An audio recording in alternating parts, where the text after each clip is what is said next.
What's going on, everybody? David here. Today we're going to talk about what if your stimulus check is the wrong amount. But first off, on this channel, we talk about personal finance and traveling on a budget. If that sounds like something you're interested in too, please hit that subscribe button. Don't forget to hit the little bell notification so you can get future updates on my videos. So what are you supposed to do in this situation? You get too much money or you don't get enough. How do you handle it? How do you contact the IRS? What do they say? So they have on their website, they do have information on this. And there was talk before, and I've mentioned it before, where deceased people were receiving stimulus checks. And this could easily happen because let's say you filed your taxes in 2018, 2019, and then unfortunately you passed away. So they have that in the system already. You've already filed your taxes, so they're going to go ahead and send out that stimulus check. Let's say you're married to someone who you guys filed jointly and they passed away. So now they're going to send that extra $1,200 to you. So what do you do? If it's direct deposit, how do you handle it? So let's go over to the website and let's check out exactly what they say about this whole situation. So I will leave a link to this on my website. So on my website, you just need to go over to my website and I'll have a little blog post and I'll have this link so you guys can check out exactly what's going on here and how to handle it. Now, I'm going to go over this stuff, but I recommend you go over to the website and see it for yourself. That way you have all the addresses and everything, and you can find out exactly where you need to send money to or how to handle it if it's a direct deposit. Okay, so the first thing here is you need to write void on the back of the check, so make sure you do that. And then you also need to submit the check within 21 days. I know the IRS has given us deadlines, but when it comes to their deadlines, it's a whole different story, right? Next thing here, don't staple, bend, or paper clip the check. So make sure you don't put paper clips or anything like that. Don't bend the check. Just send it right back the way you received it. Okay, number 4 here, you need to include a note stating return of erroneous refund check and give a brief explanation of the reason for returning the refund check. So you just need to let them know, okay, this is a stimulus check that from a deceased person, or it's a stimulus check, this is extra money that I should not have received. So you need to make sure that you let them know exactly what's going on and why you're sending this check back. Okay, so let's say you fall in the category where you received this check and you cashed it by mistake, and now you realize, okay, what am I going to do? I need to send this check back. So you've cashed the check, so it's already gone. One thing that you can do is you can write your own checks. You can write a personal check, send it back, make sure you give them the information. So that's what number 1 is saying. Basically, you need to write a personal check or a money order, and you need to send it within 21 days. So it's kind of that same time period. You also want to make sure, number 2 here, you need to write payment of erroneous refund. You need to write that on the check so they know what's going on and why they're receiving a $1,200 check or receiving a check from you. So you need to make sure that's clear to them. And then include a brief explanation of the reason for returning the refund. So you can, in a note, just a piece of paper, just write in there the reason that you're returning. It's a stimulus check that I should not have received, and I cashed it by mistake. They also say cash an erroneous refund check may result in interest due the IRS. So you could owe some interest if you do cash it. So just be careful if you do receive that check. And some people have mentioned, and even in the comments on my channel, they've mentioned that they've received checks and they should not have received of a deceased relative or something like that, and they've held on to the check. They didn't know what to do with it. The IRS hadn't said anything prior to a couple of days ago on how to handle this whole situation.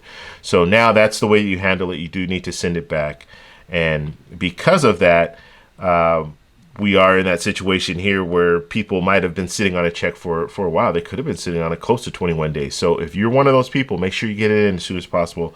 That way you don't have to pay any interest or anything like that on the check. Now let's get to the direct deposit, because this is probably what's going to affect most people. A lot of us receive direct deposit. And so let's say you did receive that direct deposit. How do you handle that? You know it's extra money, so how are you going to get that back to the IRS? All right, so the first thing that they say here is contact the automated clearinghouse. So basically contact your bank, and like I said, you'll have a link to this, so you'll be able to check everything out. But you're going to contact your bank. You're going to let them know, hey, I received this check, or I received this amount of money that is not mine, or it shouldn't have been sent to me for whatever reason, and you let them know, so maybe they can return that refund, send it right back to the IRS. This is kind of scary though, because you do this, how do they keep track of it? Are they going to know that it was bounced back from you? I mean, I guess they will, because there's tracking numbers and all that stuff, but it's still a little sketchy, because now you have to contact the IRS and let them know, okay, hey, you guys should not have sent me this, and so that's why I sent it back. So of course, the way that you contact them is you call them. I would call first just to see what the process is and see if you can get a hold. I mean, it's probably going to be impossible to get a hold of someone right now. So I would call just to get direction on what's going on with this, because you don't want to just send money back and then you try to call and then now you're not able to contact anyone, and that money just goes back, and then 6 months later you realize and they tell you, oh, well, where was that money? And you say, well, I sent it back already. Well, you didn't call us, we didn't get a hold of you, or what have you. So I would call first, see what's going on, see if it's appropriate for you to send it back now, or they might give you different directions. Like the IRS, they still have, although they said the money needs to be returned, there's no formal way other than this, okay? And this is generic. This is not specific to stimulus checks. So they might come up with something else later where they say, okay, you know what, just write a check. You got direct deposit, just write us a check and send it back to us that way. At least there's a trace that way. And that might even be the safest way to go, even if you receive direct deposit. Go ahead and send them a $1,200 check, mail it to them, and then have all that information in there. That might be the safest way to go. But I would contact them first to find out what they want to do. And they might say, yeah, you know what, direct deposit's fine. There might be some type of tracking number that you can put in a letter when you mail it off to them, where they can track everything down. And now they're saying here that interest may accrue on erroneous funds, so just be aware of that too. Okay, so here's the information down here for all the different locations where you can mail out if you need to return the check. These are the different locations where you can send it. And so, like I said, I will give you guys this link so you guys will have it, and you'll be able to check out exactly what to do when it comes down to it. All right, now let's talk about a situation where maybe you received your money, but you didn't receive your $500 dependent. This is happening a lot, where a lot of people are receiving their $1,200, but they're not receiving the $500 for their dependent. And so what do you do in that situation? And it's pretty unfortunate in the situation, because there are a lot of people that, for whatever reason, let's say you're on a fixed income, your SSI, SSA, you tried to put your information in, you didn't get it in time, and so now the dependent is not counted. Well, unfortunately, right now you're going to have to wait. You're going to have to wait until you file your 2020 taxes. And when you file your 2020 taxes, you can claim the dependent and you'll get the $500. And it's pretty sad, because this is supposed to be a stimulus check, so it's supposed to stimulate the economy now. That's the whole reason why they fronted the rebate, basically. So it's pretty unfortunate that you can't get the money right away. So if you did receive, you're supposed to receive the $500, you're not going to be able to get it.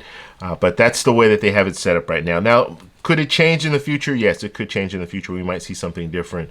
But as of right now, this is the way that they've set it up. Now, there might be other circumstances where, let's say you're supposed to get $1,200, but you don't get $1,200, you get $900 for whatever reason, and you think that's wrong. It's the same thing. It's going to be one of those deals. You're going to have to wait until 2020 taxes in order to figure it out.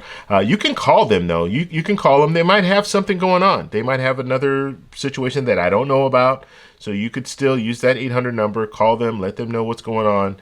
Like I said, it's probably going to be hard to get a hold of them, but you can still try and let them know, hey, I was supposed to receive $1,200, but I only received $900. What's going on? So you can try it. You can try it and see where it goes. But that's what I wanted to talk about today. So as far as if you receive too much or you didn't receive enough, then it's one of those deals where you have to look into it. You're going to have to go over to this website, get all this information in here, get the address where you need to mail it back. So you're going to really want to take care of this as soon as possible. You have that 21-day period. But I want to know, has anyone been in the situation where you received too much, you didn't receive enough? Let me know down below. Also, let me know if you received your check and what category you're in, so I can let everybody else know. Please like the video, please subscribe to the channel, and I'll talk to you guys in the next one. Bye.